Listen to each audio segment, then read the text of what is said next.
Ambassador Krelton's four eyes widened as he reviewed the latest intelligence reports from the Terran system. The reports made no sense. According to every scan, every spy probe, every piece of data the Galactic Council had gathered over the past 50 years, Earth possessed exactly what they claimed: a modest defense fleet of 37 vessels, mostly outdated cruisers and frigates that barely qualified as military hardware. The humans had been members of the Galactic Council for decades now, paying their dues, attending meetings, and generally being ignored by the more powerful species. They were considered harmless, even amusing in their earnest attempts to contribute to galactic civilization. Their technology was primitive, their ships were slow, and their military was laughable compared to the great powers like the Zephyrian Empire or the Crystalline Hegemony. But something had changed 3 months ago. The first sign was subtle. Human trade ships began taking different routes through hyperspace, avoiding certain star systems they had previously used regularly. When questioned, human captains gave vague explanations about updating navigation protocols and efficiency improvements. Nothing that raised immediate suspicion. The second sign was the sudden withdrawal of all human personnel from joint military exercises. Ambassador Sarah Chen had explained it as a need to focus on internal fleet modernization. Again, nothing. That seemed threatening to species who could glass planets from orbit.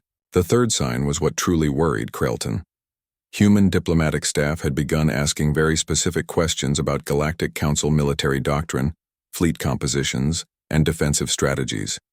They framed these inquiries as academic research for their military college programs, but the questions were too precise, too focused on vulnerabilities and weaknesses.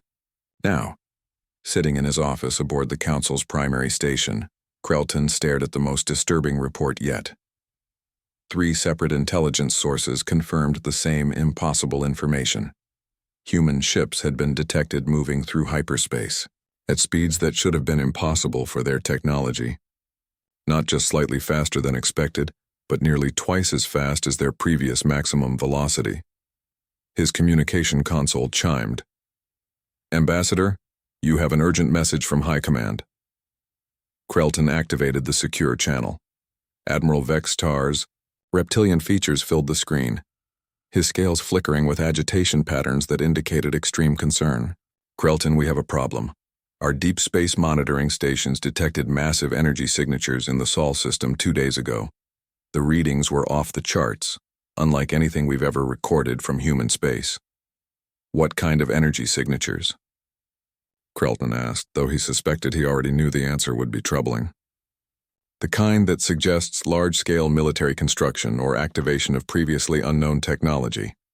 Our analysts estimate the energy output was equivalent to what we'd expect from building or powering something the size of a dreadnought, possibly larger." Krelton's stomach, all 3 of them, churned with unease. "That's impossible. Our intelligence indicates humans lack the industrial capacity for such construction. Their entire fleet couldn't generate that much energy combined." "That's what we thought too. But there's more. We've lost contact with 2 of our monitoring stations near human space. They simply went dark. No distress signals, no indication of system failure. Just silence." The implications hit Krelton like a physical blow. Either the humans had been lying about their capabilities for decades, or they had made some kind of technological breakthrough that rendered all previous intelligence obsolete. Neither possibility was comforting. "Admiral, what are your orders?" "We're dispatching the 3rd Fleet to investigate. 12 heavy cruisers and a battle carrier should be more than sufficient to handle whatever the humans might have developed. But Krelton, I need you to reach out to Ambassador Chen. Find out what's really happening in human space." As the communication ended, Krelton leaned back in his chair, mind racing.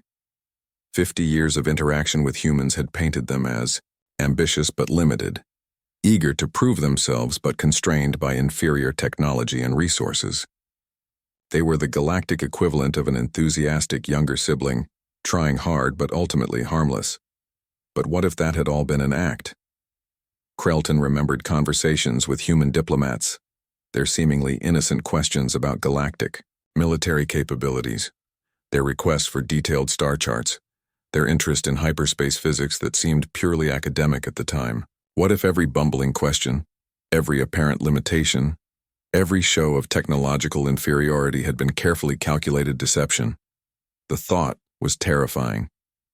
If humans had been systematically gathering intelligence while presenting themselves as harmless, if they had been developing secret military capabilities while pretending to struggle with basic interstellar technology, then the balance of power in the galaxy might be about to shift dramatically. Krelton activated his personal communication array and sent a priority message to Ambassador Chen, requesting an immediate meeting. As he waited for a response, he couldn't shake the feeling that the galaxy was standing on the edge of something unprecedented. The humans had been quiet for too long, and in Krelton's experience, when a species known for their noise and chatter suddenly went quiet, it usually meant they were preparing for something big. He just hoped the Galactic Council was ready for whatever the humans were about to unveil. Because if his suspicions were correct, the next few days would change everything the galaxy thought it knew about Earth and its supposedly primitive inhabitants. The response from Ambassador Chen arrived within minutes, which itself was unusual. Typically, human bureaucracy moves slowly, requiring multiple approvals and consultations. But Chen's message was immediate and direct. "I'll be there within the hour." Krelton stared at the message, his unease growing. An hour meant Chen was already en route, possibly already aboard the station, which meant the humans had anticipated this conversation and prepared for it. That realization sent chills down all 6 of his spine segments. Ambassador Sarah Chen walked through the corridors of the Galactic Council station with measured steps, her expression carefully neutral. Inside, her heart pounded with anticipation. After 50 years of careful planning, the moment was finally arriving. Every human diplomat, every trade negotiation, every seemingly innocent question had led to this point. She paused outside Krelton's office, checking her secure communicator one final time. The message was brief but momentous. "Phoenix is operational. All systems green. Awaiting final authorization." Chen smiled slightly. The Galactic Council had no idea what was coming. When she entered Krelton's office, she found the Zentaurian ambassador pacing nervously, his 4 eyes darting between multiple data screens showing energy readings from the Sol system. He looked up as she entered, and she could see the suspicion and fear in his alien features. "Ambassador Chen, thank you for coming so quickly," Krelton said, his translator rendering his words in perfect English. "We need to discuss some concerning developments in human space." Chen settled into the chair designed for humanoid species, projecting calm confidence. "Of course, Ambassador. Though I should mention that timing is somewhat fortuitous. I was actually planning to request a meeting with you myself." This clearly wasn't what Krelton expected. His scales shifted color slightly, a Zentaurian tell that indicated surprise. "Oh, regarding what matter?" "Recent developments in our defensive capabilities," Chen replied smoothly. "Developments that I believe will be of great interest to the Council." Krelton's 4 eyes fixed on her with laser focus. "What kind of developments?" Chen leaned forward, her expression becoming serious. "Ambassador, I think it's time for complete honesty between our peoples. The Galactic Council has long viewed humanity as a minor player in galactic affairs. Technologically inferior, militarily weak, strategically insignificant. This assessment has served both our peoples well over the years. Are you suggesting this assessment is incorrect?" "I'm stating categorically that this assessment has been deliberately cultivated by my government for the past 5 decades. The silence that followed was deafening. Krelton's scales shifted through several color patterns, each indicating increasing levels of shock and alarm. "What are you saying?" he whispered. Chen stood and moved to the large viewport showing the stars beyond the station. "I'm saying that while the galaxy has been focused on the eternal power struggles between established empires, humanity has been quietly developing capabilities that render those struggles obsolete." "That's impossible."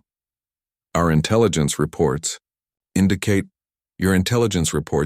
exactly what we wanted them to indicate," Chen interrupted gently. "Do you really think a species capable of developing faster than light travel in less than a century would struggle with basic military technology for 50 years? Krelton sank into his chair, the implications hitting him like a meteor strike. The energy signatures we detected. The activation of our primary defensive asset, something we call Project Phoenix. What is Project Phoenix? Chen turned back to face him, and for the first time, Krelton saw something in her eyes that made his blood freeze. It wasn't malice or aggression. It was the calm confidence of someone holding an unbeatable hand. Let me ask you something, Ambassador. In all your intelligence gathering about human space, how many of our major shipyards have your people actually observed? Krelton thought for a moment. 7 major facilities producing civilian vessels and your small military fleet. Chen nodded. And where do you suppose we built our supercarrier? Your what? The UES Phoenix. Length, 47 kilometers. Width, 15 kilometers. Height, 8 kilometers. Crew complement, 2 million. Fighter complement, 50,000. Armament, classified but sufficient to engage multiple fleets simultaneously. The numbers were so absurd that Krelton initially assumed he had misheard the translation. No ship in galactic history had ever approached those dimensions. The largest vessel in the Galactic Council fleet was the Zentaurian flagship at 12 kilometers long, and that was considered a marvel of engineering. That can't be real. The resource requirements alone would be visible from space. The construction facilities would be massive. Chen smiled. They were massive. Unfortunately for your intelligence services, we built them inside asteroids in our outer system, using gravitational masking to hide the energy signatures. We've been mining and constructing for 30 years, using completely automated systems. Krelton's mind raced through the implications. If the humans had indeed built something of the scale Chen described, it would represent a fundamental shift in galactic power. But more terrifying was the level of deception required to hide such a project. Why are you telling me this now? Because the galaxy is about to change, Ambassador. The third fleet that Admiral Vextar is dispatching to investigate our system will encounter the Phoenix in approximately 18 hours. When they do, they will face a choice. Withdraw immediately and report what they've seen, or engage and discover just how advanced human military technology really is.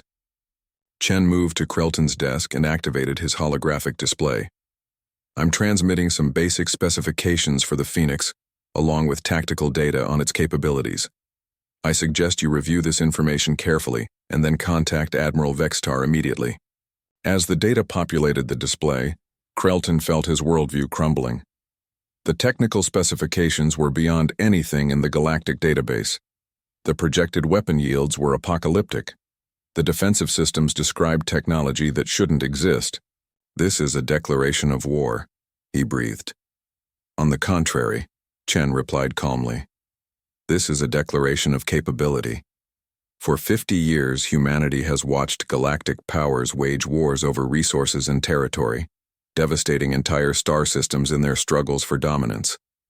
We've seen planets burned, populations enslaved, entire species driven to extinction in the name of imperial expansion. She paused, her expression becoming hard.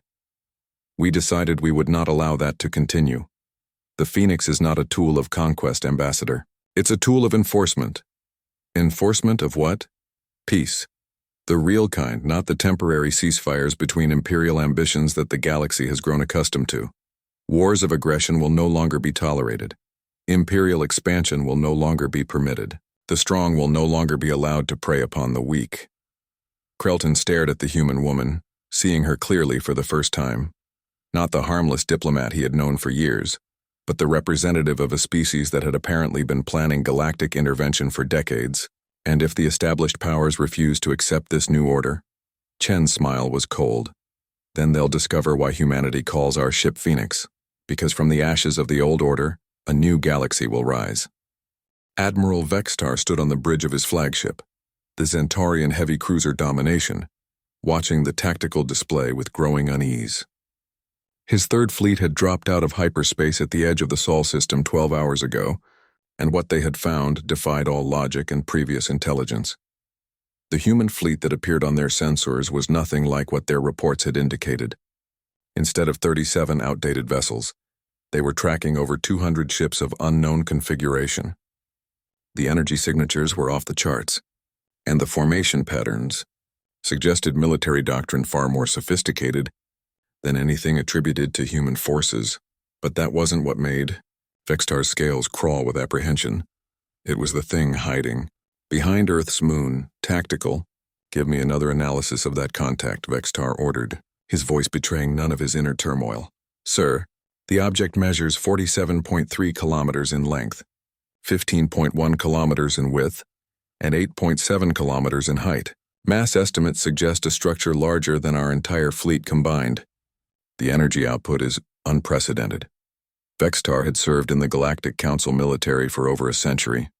He had seen dreadnoughts, battle stations, and fortress worlds. He had participated in 3 major wars and countless smaller conflicts. Nothing in his experience had prepared him for what was currently powering up behind Earth's natural satellite. Sir, we're receiving a transmission from the human fleet. Put it through.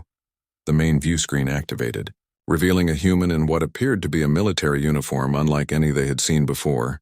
The woman's expression was professional, but carried an undertone of absolute confidence that Vextar found deeply unsettling. Admiral Vextar, I am Fleet Admiral Martinez of the United Earth Space Navy. Welcome to Sol System. I trust your journey was pleasant. The casual tone was jarring given the circumstances. Vextar straightened to his full impressive height, a gesture that had intimidated countless species over the years. I am Admiral Vextar of the Galactic Council Third Fleet. You will explain the presence of undeclared military assets in this system. Immediately, Martinez smiled, and Vextar realized with growing alarm that she looked neither surprised nor concerned by his demand. Admiral, I believe Ambassador Chen has already briefed your superiors on recent developments. However, since you've traveled so far, I'd be happy to provide a demonstration of our capabilities. Demonstration? Computer. Initiate Phoenix emergence sequence. What happened next would haunt Vextar's dreams for the rest of his life. The massive object behind the moon began to move. Not the slow, ponderous movement of a large space station, but with the fluid grace of a living thing. As it cleared the moon's shadow, Vextar got his first clear view of humanity's secret weapon. The Phoenix was beautiful in the way that natural disasters are beautiful. Its hull was a seamless blend of dark metals that seemed to absorb light rather than reflect it. Weapon ports dotted its surface in patterns that suggested both aesthetic consideration and tactical optimization. Docking bays large enough to house his entire fleet gaped open along its flanks, revealing glimpses of the thousands of fighters and support craft within. But it was the ship's movement that truly terrified him. Something that massive should have taken hours to change course, requiring enormous thruster arrays and careful navigation. Instead, the Phoenix maneuvered like a fighter craft, rotating and accelerating with impossible smoothness. How? Vextar whispered. Gravity manipulation technology, Martinez replied, apparently having heard his question despite the closed communication channel. We've been working on it for quite some time. Turns out that once you master artificial gravity generation, creating propulsion fields is simply a matter of scaling up.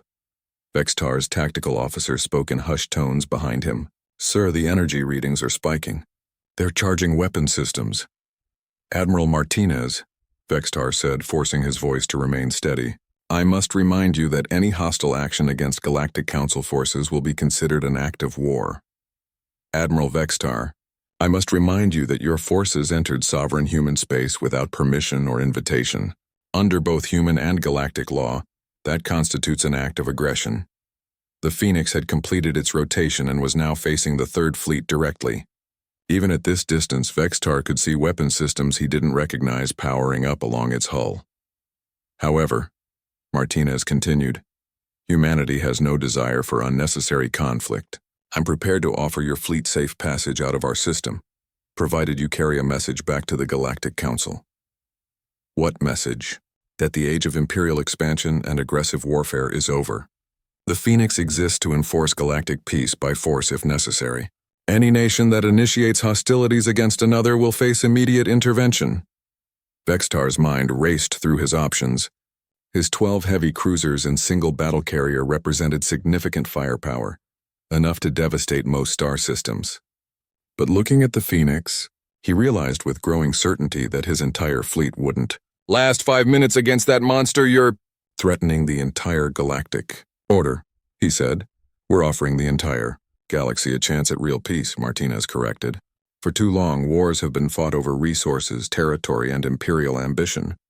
Billions have died while the powerful played their games. Humanity is simply announcing that those games are over. And what gives you the right to make that decision for the galaxy?" Martinez's expression became cold. "The same right that any species claims when they possess superior force. The right of capability. The difference is that we intend to use that capability to protect the weak, rather than exploit them." Vextar looked around his bridge at the faces of his crew. Centaurians, crystalline beings, gaseous entities in environmental suits, and a dozen other species serving together in the council fleet. All of them looked to him for leadership, and all of them understood that they were facing something unprecedented. "Computer, analysis of hostile capabilities," he ordered quietly. His tactical computer's response was immediate and devastating. Based on observed specifications, the enemy vessel outguns our entire fleet by a factor of approximately 50 to 1. Defensive systems appear to include energy shielding beyond our current technological understanding. Probability of fleet survival in direct engagement, less than 1%. The bridge fell silent. Vextar had faced impossible odds before, but never anything quite this hopeless. "Admiral," Martinez's voice came from the speakers, "I understand this is difficult to accept. Your entire military doctrine is based on the assumption that no single vessel can challenge a fleet. But I assure you the Phoenix is not just a ship. It's a paradigm shift." As if to prove her point, the massive vessel began deploying its fighter complement. Vextar watched in horrified fascination as thousands of sleek craft poured from the Phoenix's launch bays, forming attack formations that could have overwhelmed his fleet even without the Supercarrier's support. "What are your intentions, Admiral Martinez?" "To give you a choice, Admiral Vextar. You can return to the Galactic Council with this information and help usher in a new era of peace. Or you can attempt to engage, and your fleet will serve as an object lesson for anyone else who might question humanity's commitment to galactic stability." Vextar closed his eyes, feeling the weight of history pressing down on him. Whatever he decided in the next few minutes would echo through the galaxy for generations to come. "Stand down weapons," he ordered quietly. "Helm, prepare for hyperspace jump to Council space." As his fleet began powering up their jump drives, Vextar took one last look at the Phoenix. Humanity had just announced their presence on the galactic stage in the most dramatic way possible. The galaxy would never be the same. The emergency session of the Galactic Council was unlike anything in the organization's 1,000-year history. Representatives from every major power had gathered within hours of Admiral Vextar's report. Their usual diplomatic protocols abandoned in favor of urgent crisis management. High Counselor Thexera, the ancient crystalline being who had presided over the council for 3 centuries, called the session to order with visible difficulty. The normally serene leader's crystalline structure flickered with stress patterns that indicated extreme agitation. "Fellow counselors, we face an unprecedented situation. Admiral Vextar's report has been verified by multiple sources. The humans have indeed constructed a vessel of impossible proportions and demonstrated capabilities that threaten the existing balance of power." Emperor Zalthor of the Zephyrian Empire rose from his seat, his massive frame radiating anger. The Zephyrians had built their empire through military might, and the idea of a single human vessel challenging their supremacy was intolerable. "This is unacceptable. One species cannot unilaterally declare themselves the arbiters of galactic peace. The Zephyrian Empire demands immediate action to neutralize this threat." Senator Krixtal of the Veltarian Republic nodded in agreement. "Emperor Zalthor is correct. If we allow the humans to dictate terms to established galactic powers, we set a precedent that any species with sufficient military capability can override democratic galactic governance." Ambassador Chen, who had been sitting quietly at the human delegation table, finally stood. The chamber fell silent as all attention focused on her. After Vextar's report, every representative now looked at her with a mixture of fear and fascination. "Honorable counselors, I understand your concerns. Change is always difficult, especially when it challenges existing power structures, but I must correct a fundamental misunderstanding about humanity's intentions." She activated a holographic display in the center of the chamber. "You speak of balance of power as though the current system represents stability. But let me show you what your balance has actually achieved. The display lit up with a three-dimensional map of the galaxy, colored to show areas of conflict over the past century. The result was shocking even to seasoned diplomats. Nearly 40% of the galaxy glowed red, indicating active or recent warfare. In the past 100 years alone, your various empires and republics have engaged in over 300 separate military conflicts. The death toll exceeds 2 trillion sentient beings. Entire star systems have been rendered uninhabitable. Dozens of species have been driven to extinction.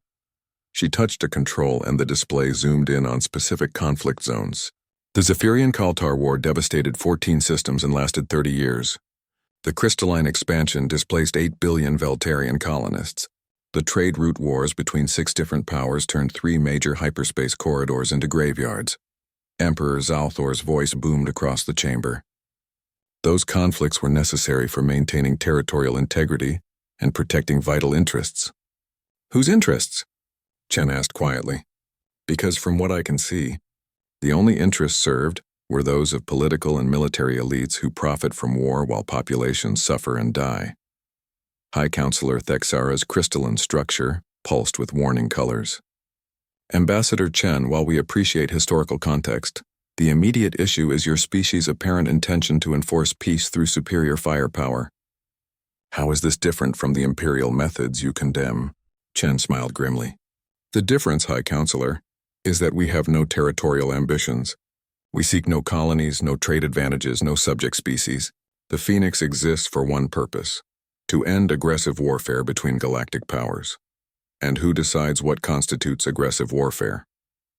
Demanded Senator Krickstall. The same standards already established in galactic law, Chen replied. Unprovoked attacks, territorial expansion through conquest, the targeting of civilian populations, economic warfare designed to destabilize governments. The only difference is that now, these actions will have consequences regardless of the perpetrator's military strength. Queen Velara of the aquatic domains, whose people had been victims of multiple aggressive campaigns, spoke for the first time. Ambassador Chen, your words are appealing to those of us who have suffered under the current system. But how do we know that humanity will not simply become another imperial power, using the Phoenix to enforce your own agenda? It was a crucial question, and Chen had expected it. Your Majesty raises the most important concern of all. To address it, I'm authorized to make an unprecedented offer. She gestured, and the holographic display changed to show technical specifications. Humanity is prepared to share our gravity manipulation technology with all council members, along with detailed construction plans for vessels similar to the Phoenix. The chamber erupted in shocked exclamations. Emperor Zalthor's roar of surprise drowned out most other voices. Chen waited for quiet before continuing. However, this technology transfer comes with non-negotiable conditions. Any species receiving this technology must commit to ending all aggressive military actions. Any attempt to use gravity manipulation for weapons of mass destruction will result in immediate intervention. And all recipients must contribute to a joint peacekeeping force designed to prevent future conflicts. High Counselor Thexara's voice carried a note of disbelief. You would give away your technological advantage? Our advantage was never the technology itself, Chen explained. It was the will to use it for something other than conquest. Humanity believes that peace enforced by a coalition of equal powers is far more stable than peace enforced by a single dominant species. Admiral Kethvar of the Militant Orders spoke up. This proposal assumes that all species share humanity's definition of peace. What about conflicts over resources? Trade disputes? Territorial claims dating back millennia? Those conflicts will be resolved through mediation, economic cooperation, and, if necessary, intervention by the joint peacekeeping force. But they will not be resolved through warfare that devastates civilian populations and destroys entire worlds. Emperor Zalthor leaned forward aggressively. And if the Zephyrian Empire refuses these terms? Chen's expression became deadly serious. Then the Zephyrian Empire will discover that the Phoenix was not humanity's only secret project. We have been preparing for this moment for 50 years, Emperor. Every contingency has been considered. Every resistance anticipated. She touched another control, and the display showed orbital installations around Earth and several other human colonies. What Admiral Vextar encountered was our primary defensive asset, but we have also constructed manufacturing facilities, resource extraction operations, and defensive networks that can support a sustained campaign to enforce galactic peace. The implications hit the chamber like a shockwave. Humanity hadn't just built a superweapon. They had built an entire military-industrial infrastructure capable of challenging every major power simultaneously. "You're threatening the entire galaxy," Senator Crystal whispered. "We're offering the entire galaxy a choice," Chen corrected. "Join us in building a peaceful future or be removed as an obstacle to that future. The age of might makes right is over. The age of cooperative civilization begins now." High Counselor Thexara's crystalline structure had dimmed to the point where stress fractures were visible. "Ambassador Chen, you are asking us to completely restructure galactic civilization." "High Counselor, we are asking you to let galactic civilization finally live up to its ideals. For 1,000 years, the Council has talked about peace while enabling war. You've spoken of cooperation while allowing exploitation. You've promised justice while protecting the strong at the expense of the weak." Chen gestured to encompass the entire chamber. "Humanity is offering you the chance to make those promises real. The technology to enforce them, the military capability to protect them, and the commitment to never use them for anything but the defense of innocent life." As the chamber fell silent, every representative understood that they were witnessing a historical inflection point. The old order was ending, whether they accepted it gracefully or not. The only question remaining was how much of the galaxy would survive the transition.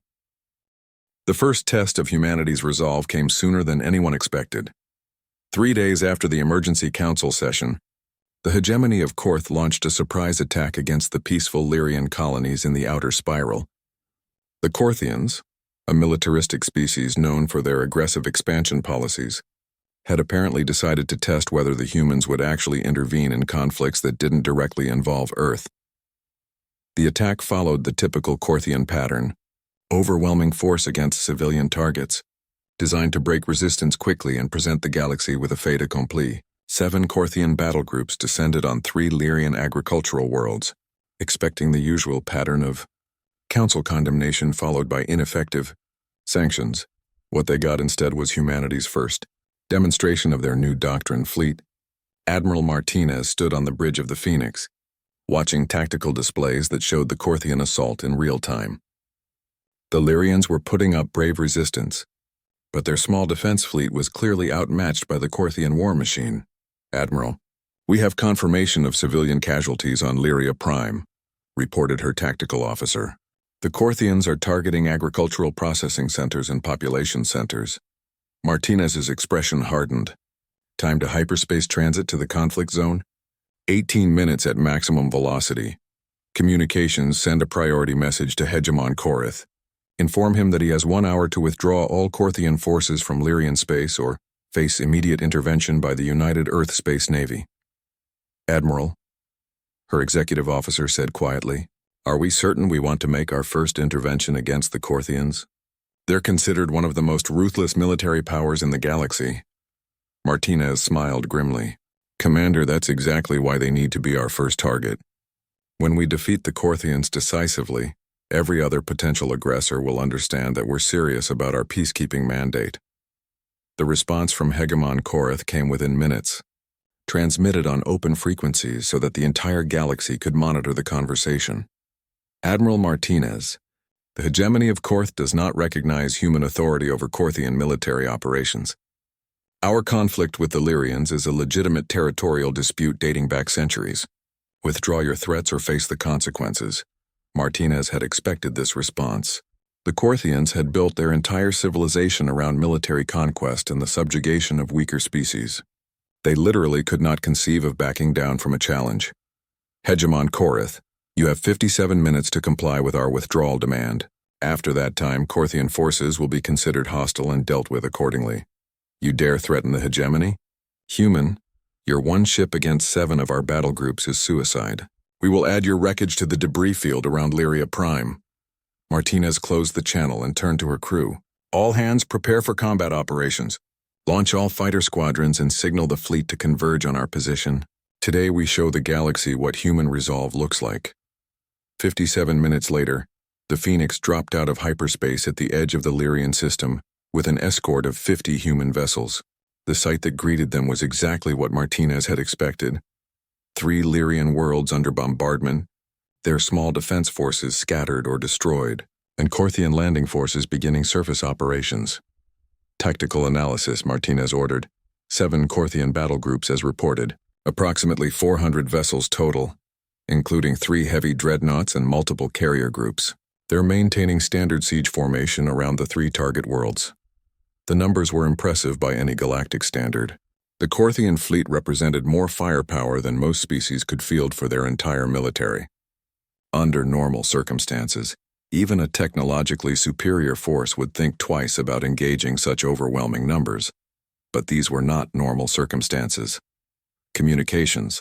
Open a channel to all Korthian vessels. The main view screen lit up with the image of Hegemon Korth himself, a massive reptilian being, whose species had evolved from apex predators. His scaled hide bore the ritual scars of countless battles, and his eyes held the cold intelligence of a born killer. Human Admiral, you arrived just in time to witness the final subjugation of the Lyrian worlds. Surrender now, and we may allow your crew to serve in our auxiliary forces. Hegemon Korth, you have violated the territorial sovereignty of a peaceful species and targeted civilian populations in direct contravention of galactic law. By the authority vested in the United Earth Space Navy as a peacekeeping force, I order you to immediately withdraw all Korthian forces from Lyrian space. Korth's laugh was genuinely amused. Or what, human? You will fight 7 battle groups with 50 ships? Your species truly is insane, Hegemon.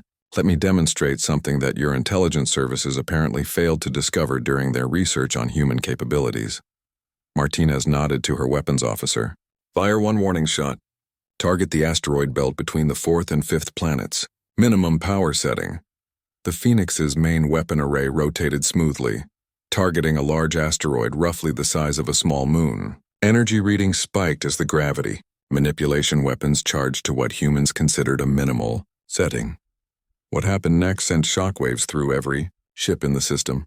The targeted asteroid simply ceased to exist, not destroyed in the conventional sense of being broken apart by explosive force, but literally compressed out of existence by gravitational fields that exceeded those found in the cores of neutron stars. Where a mountain-sized piece of rock had been floating peacefully in space, there was now nothing but empty vacuum and confused sensor readings. The silence on the communication channel stretched for nearly a full minute. Hegemon Korth, Martinez said calmly, that was our smallest weapon system at minimum power. The Phoenix carries 12 primary weapon arrays, each capable of generating gravitational fields sufficient to collapse matter at the subatomic level. Our secondary systems can create localized black holes, gravitational waves that will tear apart molecular bonds, and spatial distortions that will crush your ships like tin cans. She paused to let the implications sink in. You have 5 minutes to begin withdrawing your forces. After that, we will begin systematically destroying every Korthian vessel in this system, starting with your flagship. On the view screen, Hegemon Korth's expression had changed from amusement to something approaching terror.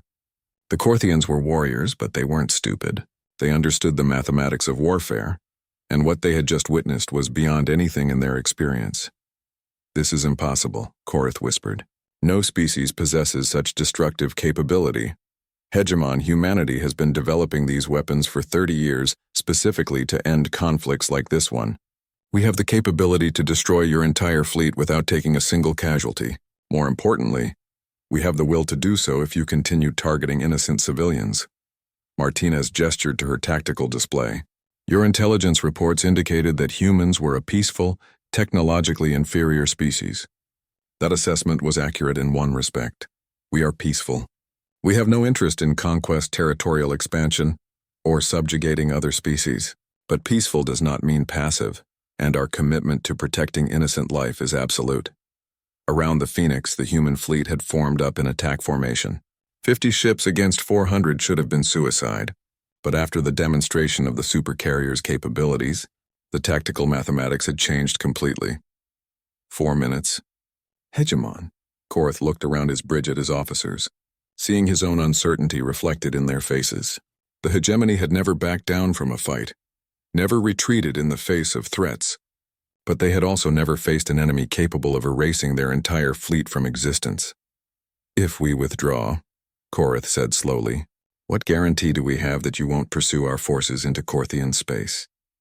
You have my word that withdrawal to your own territory will end our intervention. However, Hegemon, understand that any future aggression against peaceful species will result in immediate and overwhelming retaliation.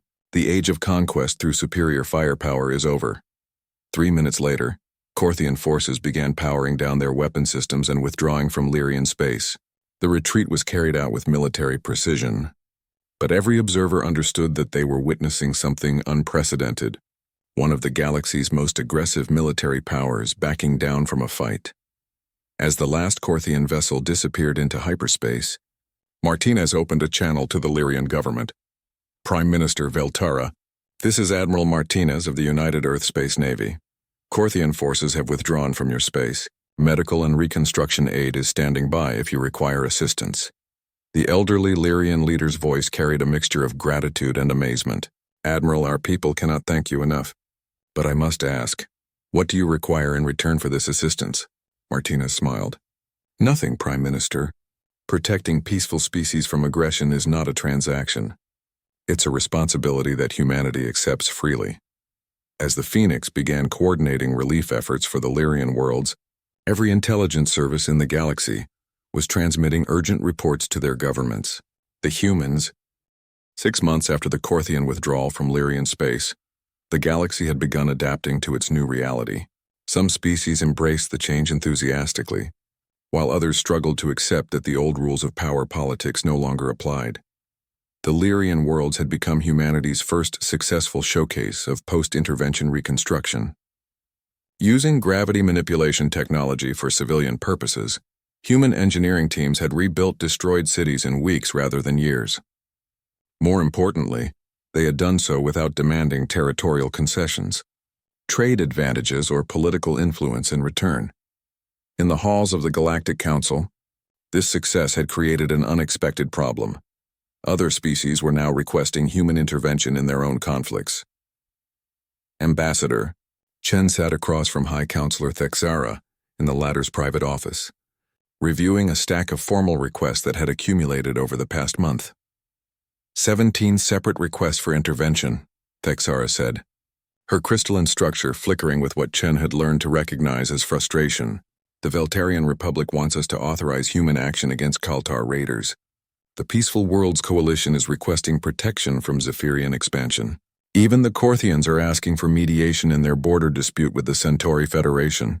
Chen smiled wryly. The irony is not lost on us, High Counselor. 6 months ago, most of these same species viewed humanity as irrelevant to galactic affairs. The problem, Ambassador, is that the Council cannot simply rubber stamp human military intervention whenever a member species requests it. We risk creating a precedent where might makes right, which is exactly what you claimed to oppose. It was a valid concern, and one that humanity had anticipated. Chen activated a holographic display showing a complex organizational chart. High Counselor, that's why we're proposing the formation of the Galactic Peacekeeping Authority. Rather than unilateral human intervention, we suggest a multinational force operating under clear legal guidelines. Thexara examined the proposal carefully. This would require member species to contribute forces and resources to a combined fleet? Exactly. Human gravity manipulation technology would provide the core military capability, but the decision-making authority would rest with a joint command structure representing all participating species. No single power, including humanity, would be able to authorize military action without majority consent. And species that refuse to participate? Chen's expression became serious. Would continue to enjoy protection from aggression, but would have no voice in determining when and how that protection is deployed. We believe most species will choose participation over irrelevance. The office's communication system chimed with an urgent priority signal. Thexara accepted the call, and Admiral Vexitar's image appeared in the holographic display. High Counselor Ambassador Chen, we have a developing situation that requires immediate attention. The Zephyrian Empire has declared war on the aquatic domains.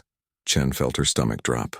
The aquatic domains were one of the galaxy's oldest civilizations, a peaceful species that had never engaged in aggressive warfare. Their water-based technology was unique and valuable, making their worlds prime targets for imperial expansion. What's the Empire's justification? Thexara asked. Emperor Zalthor claims the aquatic domains have been harboring pirates who have attacked Zephyrian shipping. Queen Valara categorically denies the accusations and has requested immediate council intervention. Chen stood abruptly. Admiral, what's the current tactical situation? 3 Zephyrian fleets are massing at the border between their territory and the domains.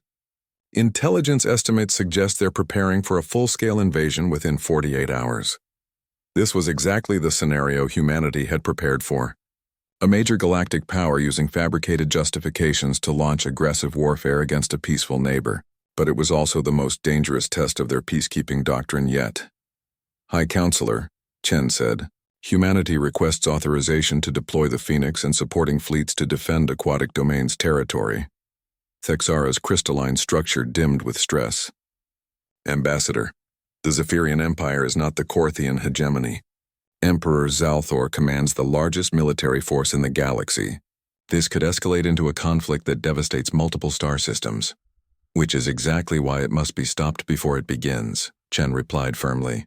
If we allow the Empire to successfully invade the domains, every other major power will conclude that our peacekeeping doctrine only applies to smaller military forces. Admiral Vexitar's voice carried deep concern. Ambassador, the Zephyrian military consists of over 15,000 vessels, including multiple planet-killer dreadnoughts. Even with the Phoenix's demonstrated capabilities, you would be vastly outnumbered. Chen smiled grimly. Admiral, you're operating under the assumption that the Phoenix is humanity's only strategic asset. That assumption is incorrect. Both alien leaders stared at her in shocked silence. 6 months ago, we revealed our defensive capabilities to prevent galactic warfare. Today, if necessary, we'll reveal our offensive capabilities to end it permanently. Thexara's structure flickered rapidly. What are you saying? I'm saying that humanity built more than one supercarrier. The Phoenix has 7 sister ships, each designed for specific tactical roles. If Emperor Zalthor wants to test our resolve with 15,000 vessels, he'll discover what happens when human engineering focuses on military applications for 30 years. Chen activated her secure communicator. Admiral Martinez, this is Ambassador Chen. Authorization code Phoenix 77. Activate the fleet. On the holographic display, Vexitar's tactical readouts suddenly lit up with new contacts. 8 massive energy signatures had appeared in deep space around Earth, each comparable to the Phoenix itself. Impossible, Vexitar whispered. Our sensors detected no construction activity of this magnitude. Because we built them in deep space, using materials harvested from asteroids and comets in uninhabited systems. Admiral, meet humanity's peacekeeping fleet. The Phoenix, our command and control vessel. The Thunderbird, our heavy assault carrier. The Firebird, specialized for planetary siege operations. The Stormbird, optimized for fighter operations. The Warbird, our artillery platform. The Nightbird, designed for stealth operations. The Sunbird, our logistics and support vessel. And the Icebird, specialized for defensive operations. The implications hit both aliens simultaneously. Humanity hadn't just built a single superweapon. They had constructed an entire fleet of vessels capable of challenging every military force in the galaxy combined. Ambassador, Thexara said slowly, you're talking about restructuring galactic civilization by force. High Counselor, we're talking about ending the cycle of aggressive warfare that has plagued this galaxy for millennia.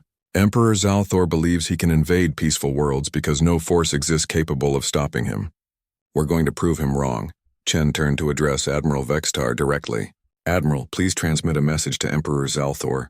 Inform him that any Zephyrian vessel that enters aquatic domain space will be considered hostile and dealt with accordingly. He has 24 hours to recall his fleets and abandon his invasion plans. And if he refuses, Chen's expression became cold as space itself. Then the Zephyrian Empire will learn why humanity named our ships after legendary creatures of destruction and rebirth. The galaxy is about to discover what happens when a species that mastered gravity manipulation decides that enough is enough. As the communication ended, Thexara slumped in her chair, the weight of galactic transformation pressing down on her ancient consciousness. Ambassador, what you're proposing could lead to the end of civilization as we know it. Chen nodded solemnly.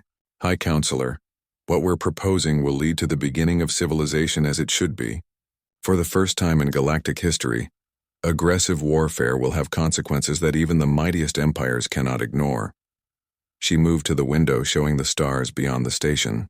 Tomorrow, Emperor Zalthor will make a choice that determines whether the galaxy transitions to peace gradually or learns the lesson through overwhelming demonstration of force. Either way, the age of imperial expansion ends now. As news of humanity's ultimatum spread through galactic communication networks, every species found themselves holding their breath. The next 24 hours would determine whether the galaxy was entering a new golden age of peace or witnessing the rise of a human empire that would make all previous conquerors seem gentle by comparison. Emperor Zalthor stood in the war room of his flagship, surrounded by his greatest military minds staring at tactical displays that showed the impossible. 8 human supercarriers had appeared from nowhere, their combined firepower exceeding anything in recorded galactic history.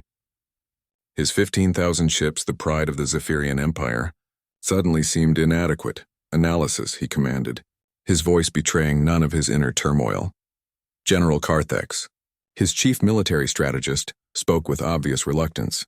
Emperor, based on the demonstrated capabilities of the Phoenix during the Corthian incident, each human vessel represents firepower equivalent to at least 50 of our heavy dreadnoughts. 8 such vessels could theoretically engage our entire fleet simultaneously. Theoretically, Zalthor emphasized, but theory and practice are different things. The humans have made one strategic error. They've revealed their full capabilities before the battle begins. Now we know what we face. Admiral Velcris, commander of the Second Fleet, stepped forward. Emperor, perhaps we should consider the humans' demands. The aquatic domains are not crucial to our strategic interests, and this conflict could escalate beyond our ability to control. Zalthor's roar of anger silenced the room. The Zephyrian Empire does not surrender to threats. We have conquered half the galaxy through strength and determination. One species with advanced technology will not dictate terms to an empire that has endured for millennia. But even as he spoke, Zalthor understood the magnitude of the choice before him. Backing down would be seen as weakness by every species in the galaxy, potentially triggering rebellions throughout Zephyrian space. But proceeding with the invasion could result in the destruction of his entire military force. General Carthex, what are our tactical options? Emperor, we could attempt to engage the human fleet directly, relying on superior numbers to overwhelm their defenses. Alternatively, we could bypass their forces and strike directly at human colonies, forcing them to divide their attention. And the probability of success for each option? Carthex hesitated. Direct engagement less than 20%. Attacking human colonies, unknown but potentially higher if we can force them into a defensive posture. Zalthor studied the tactical displays, his mind working through decades of military experience. The humans had made their intentions clear. Any attack on the aquatic domains would result in immediate intervention. But they had said nothing about what would happen if Zephyrian forces simply remained in position, maintaining the threat without actually crossing the border. Admiral Velcris, maintain fleet positions at the domain border. Do not cross into their territory, but make it clear that we are prepared to do so. Let the humans make the first aggressive move. Meanwhile, aboard the Phoenix, Fleet Admiral Martinez was facing her own strategic dilemma. The Zephyrian fleet had stopped just short of aquatic domain space, technically not violating territorial sovereignty, but clearly maintaining an invasion posture. Admiral, her communications officer reported, we're receiving a transmission from Emperor Zalthor. Put it through. The main view screen activated, showing the imposing figure of the Zephyrian Emperor. Even across the vast distances of space, his presence was commanding and intimidating. Admiral Martinez, I commend your species on your impressive technological achievements. However, the Zephyrian Empire will not be dictated to by threats regardless of their source. Martinez maintained her professional composure. Emperor Zalthor, humanity has no desire to dictate to anyone. We simply will not permit aggressive warfare against peaceful species. Then we appear to be at an impasse. My fleets will remain in position at the border of aquatic domain space. We are not violating their sovereignty, merely conducting military exercises in our own territory. It was a clever move, Martinez had to admit. By stopping just short of actual invasion, Zalthor was forcing humanity to either accept the threatening posture or take the first aggressive action. Emperor, the massing of invasion fleets at the border of peaceful territory constitutes a threat under galactic law. You have 6 hours to withdraw your forces to normal patrol positions. Zalthor's smile was predatory. Admiral, I think you misunderstand the situation. The Zephyrian Empire has been conducting military exercises in this region for centuries. We require no permission from humans to maintain our fleet positions. The communication ended, leaving Martinez to consider her options. Around her, the bridge crew waited for orders that could determine the future of galactic civilization. Admiral, her executive officer said quietly, if we attack first, they can claim we're the aggressors. And if we don't act, every other Imperial power will conclude that our threats are empty, as long as they maintain plausible deniability. Martinez walked to the main tactical display, studying the positions of both fleets. The Zephyrian force was massive, but deployed in traditional formation patterns that assumed conventional warfare. The human fleet, smaller but vastly more advanced, had positioned itself between the Zephyrian fleet and the aquatic domains. Communications, open a channel to Queen Villara of the aquatic domains. The elegant blue-skinned monarch appeared on screen, her expression showing the strain of the past 24 hours.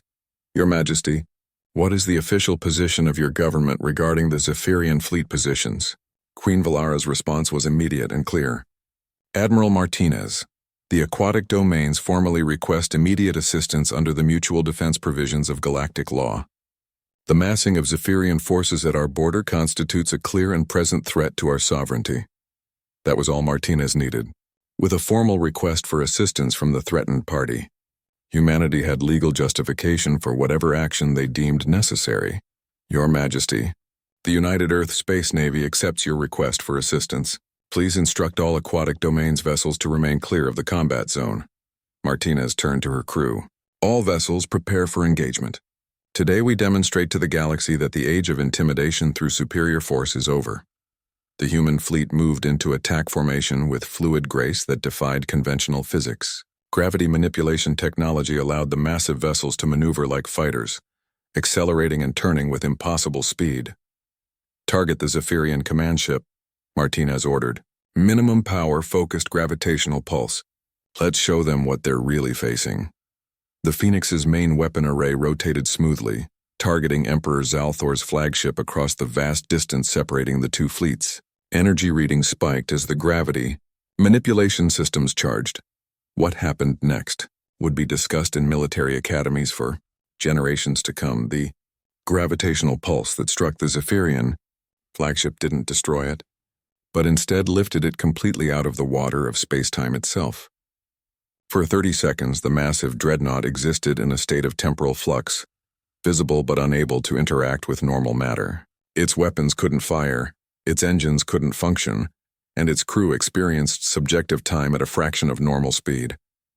Then, as suddenly as it had begun, the effect ended.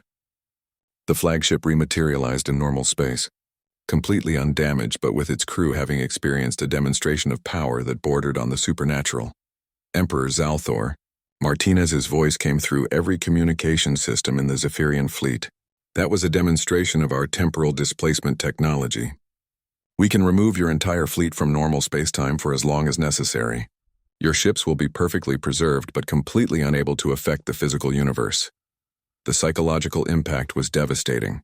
The Zephyrian military was built on the concept of overwhelming force and inevitable victory.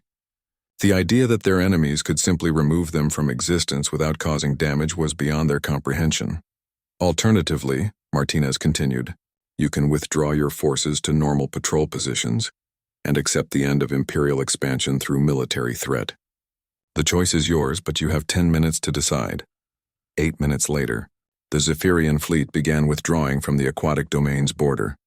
Emperor Zalthor's final transmission was brief, but carried the weight of historical significance. Admiral Martinez, the Zephyrian Empire acknowledges humanity's peacekeeping authority. We will comply with your territorial sovereignty requirements. As the massive Zephyrian fleet disappeared into hyperspace, Martinez opened a galaxy-wide communication channel. To all species of the Galactic Council, today marks the beginning of a new era. Aggressive warfare, territorial expansion through conquest, and the intimidation of peaceful species are no longer acceptable behaviors. The United Earth Space Navy, working in cooperation with all species committed to peace, will enforce these principles without exception. She paused, looking out at the stars that had witnessed countless wars over the millennia. The galaxy has suffered under the rule of might, makes right for too long. Today that age ends. Tomorrow we begin building the civilization that every peaceful species has always dreamed of. One where strength protects the weak, where technology serves life rather than death, and where the stars themselves bear witness to the triumph of cooperation over conquest. In the months that followed, the Galactic Peacekeeping Authority was formally established with overwhelming support from Council Member